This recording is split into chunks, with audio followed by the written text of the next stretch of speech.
Hello नमस्ते अस्सलाम वालेकुम, welcome to my YouTube channel. तो बच्चों, इस आपसे वादा किया गया है कि इस चैनल के माध्यम से बोर्ड एग्जाम से रिलेटेड इंपॉर्टेंट क्वेश्चन आपको कराए जाएंगे, समझाए जाएंगे। तो उसी कड़ी में आज हम मैथ्स के जो ऑब्जेक्टिव टाइप सवाल है, ऑब्जेक्टिव टाइप क्वेश्चन है, वो मैं आपको बताऊँगा। आप पेन और कॉपी साथ में रखें, लेकर आएँ और बैठें और लिखें। जो जो ख़ास चीज़ें आनी हैं, आ सकती हैं, वो बता रहा हूँ मैं आपको इस वीडियो में। मैथ्स में देखें, फर्स्ट चैप्टर जो है एलसीएम और एचसीएफ का, यहाँ से जो ऑब्जेक्टिव, जो सही विकल्प जोड़ी कहीं भी आ सकता है। एक क्वेश्चन ये आ सकता है कि बोल देगा 5 और 4 का एचसीएफ क्या होगा, बताएं आप। 1, ठीक। एक बोल देता है कि अगर P एक अभाज्य संख्या है, P अगर प्राइम नंबर है तो रूट P क्या होगा।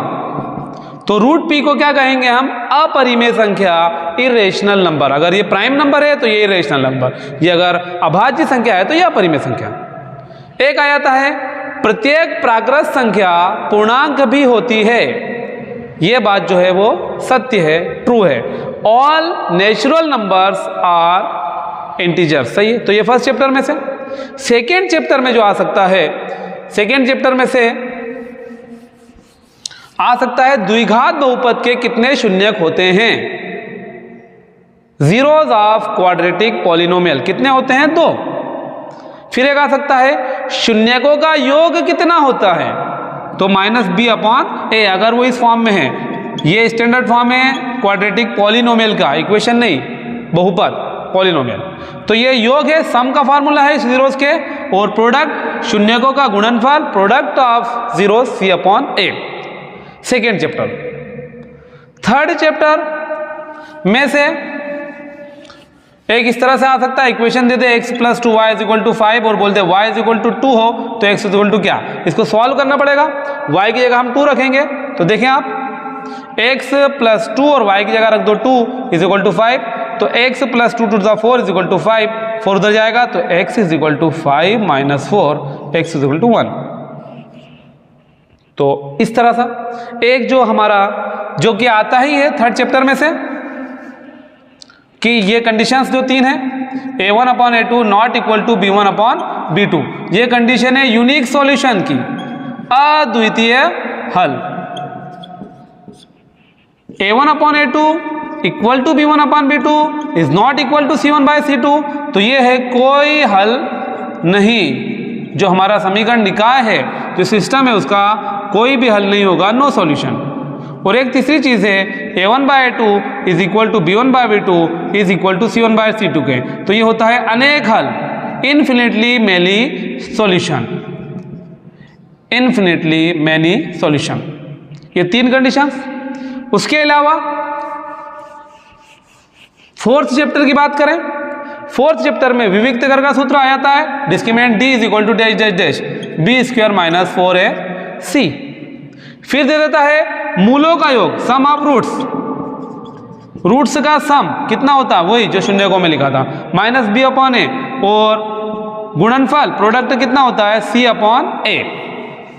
यहां पर विविक्त कर में से बच्चों वो क्वेश्चंस, अब इक्वेशन भी दे देता है कभी कभी कि इसका विविक्त कर होगा। आपको हल करना, कोई सी भी इक्वेशन दे दे, आपको a b c की वैल्यू पुट करना है, ये विविक्त कर का फार्मूला है, इस फार्मूले में वैल्यू पुट करें और विविक्त कर d की वैल्यू आ जाएगी। एक चीज है, अगर d 0 के इक्वल है तो रूट्स का नेचर कैसा होगा, मूलों की प्रकृति कैसी होगी, वास्तविक एवं समान, रियल एंड इक्वल। d 0 से बड़ा हो, 0 से बड़े का मतलब है पॉजिटिव कोई सा भी नंबर आ जाए, तो मूलों की प्रकृति होगी वास्तविक एवं असमान, रियल एंड डिस्टिंक्ट। और जब d 0 से छोटा हो, नेगेटिव कोई सा नंबर आ जाए, तो मूलों की प्रकृति मूल नहीं होंगे, कोई वास्तविक मूल नहीं होगा, no real roots. Fourth chapter में से एक ये चीजें आ सकती है। एक कभी कभी पूछ लेता है द्विघात बहु समीकरण के कितने मूल होते हैं, कितने रूट्स होते हैं क्वाड्रेटिक इक्वेशन के, तो 2। फिफ्थ चैप्टर में से कभी कभी इजी पूछे तो एपी देता है 5, 10, 15 और बोलेगा इसकी नेक्स्ट टर्म बताओ, अगला पद। तो अगला पद हमें पता है 5, 5 का अंतर है, तो अगला पद क्या आ जाएगा, 20। इसमें से वो ये भी दे सकता है कि एपी के जो पद हैं, एपी की जो सारी टर्म्स है, वो हमेशा बढ़ते हुए क्रम में होती है, इंक्रीजिंग ऑर्डर में होती है। है ना, बढ़ती भी होती है, असेंडिंग ऑर्डर में होती है, सॉरी, तो ज़रूरी नहीं, डिसेंडिंग ऑर्डर में भी होती है, घटते क्रम में भी होती है। तो एपी की जो सारी टर्म्स हैं उसमें जो पद हैं, एपी हमेशा बढ़ते हुए क्रम में नहीं होती, घटते हुए क्रम में होती है। असेंडिंग ऑर्डर ज़रूरी नहीं है, डिसेंडिंग ऑर्डर भी होती है, आपने देखा होगा। छठे चैप्टर में से इसकी आप खाली जगह कर लें 6.1 की, सभी वृत्त समरूप होते हैं, ऑल सर्कल्स आर सिमिलर, सभी वर्ग समरूप होते हैं, ऑल स्क्वायर्स आर सिमिलर, सभी समबाहु त्रिभुज, ऑल इक्विलेटरल ट्राइंगल, सारे के सारे इक्विलेटरल ट्राइंगल जो हैं समबाहु त्रिभुज है वे भी समरूप होते हैं। छठे चैप्टर में से ये जरूर कर लें। और एक समरूपता की शर्तें हैं, कंडीशंस ऑफ सिमिलरिटी, दो आकृतियां तब समरूप होती हैं जब उनके संगत कोण समान हो, संगत भुजाएं समानुपाती होती है। बहुत जल्दी जल्दी बोल गया हूं मैं सारा, आप देखें उसको बहुत धीरे धीरे, है ना, उसको कॉपी और पेन रखें, इसलिए मैं जल्दी बोल रहा हूं ताकि आप अटेंशन रहे। सेवेंथ चैप्टर में से दूरी का फार्मूला, डिस्टेंस फार्मूला होता है √x2 - x1 का स्क्वायर प्लस y2 - y1 का स्क्वायर। ऐसे ही पूछ लेता है किसी बिंदु की, किसी पॉइंट की x एक्सिस से डिस्टेंस, x अक्ष से दूरी क्या कहलाती है, y कोऑर्डिनेट या y निर्देशांक, और y अक्ष से दूरी कहलाती है x कोऑर्डिनेट या x निर्देशांक। लिखें आप, मैं बोर्ड पे अच्छा नहीं लिख रहा हूं। एक आया था मूल बिंदु के निर्देशांक, कोऑर्डिनेट्स ऑफ ओरिजिन कितने होते हैं, 0 0। 8th चैप्टर ट्रिग्नोमेट्री, इसमें से कम अब जरा ध्यान दें जो मैं बता रहा हूं 8 ये तो पढ़ ही लें। Sine square theta plus cos square theta is equal to होता है 1 plus tan square theta is equal to होता है sec square theta, 1 plus cot square theta होता है कोसेक स्क्वायर थीटा। तीसरी चीज sine theta upon cos theta बराबर होता है टेन थीटा। एक होता है sine 90 minus theta is equal to cos theta. और इसमें से और भी बहुत सारी चीजें हैं, इनको तो पढ़ लें कम से कम। 9th चैप्टर बड़ा अच्छा, एक ही ऑब्जेक्टिव समझ लो, ऊंचाई और दूरी बराबर हो, हाइट और डिस्टेंस बराबर हो, या ऊंचाई और छाया बराबर हो, हाइट और उसकी शेडो बराबर हो किसी चीज की, तो जो एंगल बनता है, एलिवेशन एंगल बनता है, वो बनता है 45 डिग्री 45 डिग्री। 9th चैप्टर में से यही आता है, ऊंचाई और दूरी बराबर है, हाइट और जो शेडो बराबर है, ऊंचाई और छाया बराबर है, तो जो कोण बनेगा, जो एंगल बनेगा वो 45 डिग्री का होता है। और इसमें कभी कभी आता है कि अगर ऊंचाई इतनी है, एंगल 45 डिग्री का है, तो डिस्टेंस या शेडो कितनी होगी, तो 45 डिग्री में ध्यान रखें ऊंचाई और दूरी बराबर होती है। 10th चैप्टर, और इसमें उन्नयन कोण की परिभाषा, अवनमन कोण की परिभाषा, एलिवेशन एंगल और depression angle, angle of depression, इसको भी पढ़ लें। और इसी के साथ 10th चैप्टर 10.1 की खाली जगह कर लें। ऐसा आता है कि किसी वृत्त की कितनी स्पर्श रेखा हो सकती हैं। एक सर्कल है अगर, तो उसकी कितनी टेंजेंट ड्रॉ कर सकते हैं, तो एक सर्कल की याद रखें अनंत अनेकों स्पर्श रेखा, इन्फिनिटली हम टेंजेंट्स ड्रॉ कर सकते हैं एक सर्कल की। एक आता है वह रेखा क्या कहलाती है जो वृत्त को एक बिंदु पर काटती है या एक बिंदु पर टच करती है, वन पॉइंट पर इंटरसेक्ट कर रही है जो लाइन, उसे कहते हैं टेंजेंट स्पर्श रेखा। और जो दो बिंदुओं पर प्रतिच्छेद कर रही है उसे कहते हैं सीकेंट या छेदक रेखा। तो वृत्त में से ये चीजें 10.1 कर लें आप, जैसा मैं बता रहा हूं। 11th चैप्टर तो रिड्यूस्ड है। 12th चैप्टर में से सारे के सारे फॉर्मूले, वृत्त की परिधि 2πr, सर्कमफेरेंस ऑफ सर्कल, वृत्त का क्षेत्रफल πr square, area of circle, इसमें त्रिज्यखंड का क्षेत्रफल, area of sector, θ/360 πr square. और इसके सारे फार्मूले जो हैं आपने क्वेश्चन में किए हैं। 13 चैप्टर में से भी फॉर्मूले, 13 चैप्टर में से भी फॉर्मूले, और 14th चैप्टर में से भी फॉर्मूले। 12, 13, 14 के सारे फॉर्मूले पढ़ लें।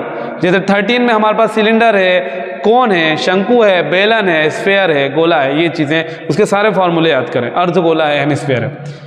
14 चैप्टर में भी मॉड है, मीन है, मीडियन है, माध्य, माध्यक और बहुलक, उसके फॉर्मूले याद कर लें, वो पूछता है जनरली।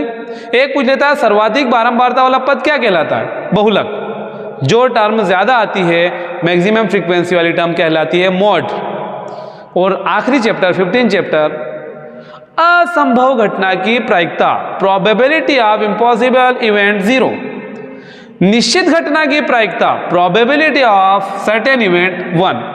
प्रोबेबिलिटी, एक बात ध्यान रखो, इस तरह से भी आ सकता है कि प्रोबेबिलिटी कभी भी नेगेटिव नहीं होती, ऋणात्मक प्रायिकता नहीं होती, क्योंकि प्रायिकता की जो वैल्यू है, प्रोबेबिलिटी है जो 0 से 1 के बीच होगी, ना 1 से ज्यादा किसी की वैल्यू हो सकती है, ना 0 से कम, मतलब नेगेटिव भी नहीं हो सकती है और 1 से ज्यादा भी नहीं हो सकती। 1 से ज्यादा से मतलब ऐसा पूछ लेता है कि अपने को दे दिया 3/2, तो ये किसी भी इवेंट की प्रोबेबिलिटी नहीं है। मतलब ध्यान रखो, नीचे वाली जो संख्या है, जो डिनोमिनेटर है, वो छोटा नहीं आना चाहिए प्रोबेबिलिटी में, क्योंकि छोटा आ रहा है मतलब ये 1 से ज्यादा वैल्यू 1.5 आएगा, जबकि हमें पता है प्रोबेबिलिटी प्रायिकता 0 से 1 के बीच ही होती है। तो ये वाला क्वेश्चन किसी है ना, तो ये हो सकती है क्योंकि ये 1 से कम आएगी वैल्यू, तो ये प्रायिकता में से ये क्वेश्चन कर लें। एक सिक्के को उछालने पर हेड आने की प्रायिकता, getting head of a coin, कभी किसी कॉइन को टॉस करते हैं तो हेड आए, तो उसकी प्रोबेबिलिटी कितनी है 1/2। तो इन ऑब्जेक्टिव को रहे इस चैप्टर में से, मतलब सारे ही चैप्टर के बताया मैंने कि कम से कम ये पढ़ने वाले, सॉल्यूशन वाले किसी अलग वीडियो में बताए जाएंगे आपको, लेकिन इतने जो मैंने बोले हैं इनको सुने बार बार और उसको लिख लें, लिख कर पढ़ें। फॉर्मूले ज़रूर पढ़ें ताकि फॉर्मूले हमारे क्वेश्चन में भी काम आने, आपको पता है। तो उम्मीद करता हूँ, आशा करता हूँ कि जो बातें बताई गई हैं, जो बातें समझाई गई आपने समझी है, ध्यान से सुनी है। मैं जल्दी जल्दी बोलता हूँ बच्चों, आपकी कमेंट्स आती है, लेकिन मेरी आदत ही जल्दी बोलने की, तो आप थोड़ा सा उसको सुने क्या, ताकि मैं जल्दी इसलिए बोलता हूँ ताकि आप कॉन्सेंट्रेशन के साथ उसको मेरी बात को सुने, आपका ध्यान इधर विचलित ना हो मेरे जल्दी बोलने की वजह ही है। तो आप इसको सुना करें, इसको देखें, इसको लिखें, इसको पढ़ें। तो उम्मीद करता हूँ, आशा करता हूँ कि मैंने जो बताया आपको समझ में आ गया होगा। एक नेक्स्ट वीडियो जो आएगा उसमें आपको इंपॉर्टेंट क्वेश्चन बता दूंगा कि कम से कम इस चैप्टर में से ये क्वेश्चन कर लें। तो हम मिलते हैं हम एक नए टॉपिक, एक नए वीडियो के साथ, कुछ नए क्वेश्चन के साथ। तब तक अपना ख्याल रखें, दुआओं में याद रखें। बहुत सारा प्यार। अल्लाह हाफिज़।